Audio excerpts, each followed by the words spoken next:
Bonjour, dans cette vidéo, je vais vous montrer une utilisation des marqueurs de cycle. Ici, on va exporter plusieurs zones audio avec des noms bien déterminés grâce aux marqueurs de cycle. On va donc créer un marqueur de cycle pour chaque zone en sélectionnant cette zone-là et en créant un marqueur de cycle.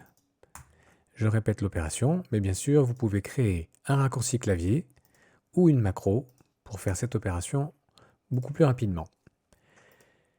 Une fois que nous avons créé nos marqueurs de cycle, nous allons les nommer. Donc, en les sélectionnant, on va utiliser le petit outil renommer objet pour lequel vous avez déjà une vidéo, leur donner le nom séquence avec une numérotation par incrémentation. Ici, on voit bien les noms, séquence 1, 2, 3, 4. On peut vérifier dans la fenêtre marqueurs une liste avec tous les marqueurs qu'on a créés et les noms qui correspondent. Maintenant, pour exporter chaque zone avec leur nom, rien de plus simple, il suffit d'aller dans Fichier, Exporter, Mixage audio. Vous pouvez bien sûr créer un raccourci clavier pour cela aussi.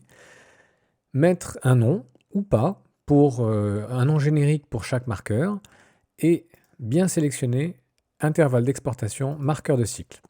On voit ici les noms qu'on a donnés pour chaque séquence. Si on crée un nom et que dans le schéma de nommage de l'exportation, nous avons nom plus nom du marqueur de cycle, le résultat sera bien ici test marqueur de cycle underscore séquence 4, ce sera séquence de 1 à 4.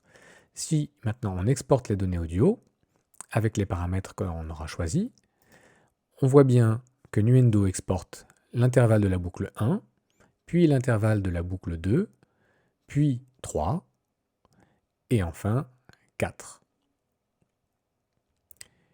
Une fois que cette opération est faite, on peut aller dans le dossier dans lequel on a exporté ces fichiers et voir qu'effectivement nous avons 4 fichiers audio avec chacun leur numéro. Cela peut être très utile si vous avez un nombre important de fichiers audio sur une même piste.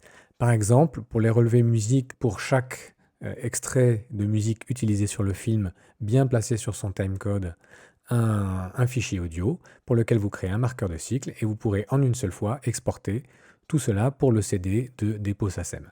Plein d'autres utilisations peuvent être trouvées évidemment. J'espère que cette vidéo vous sera utile. N'hésitez pas à laisser des commentaires. Merci.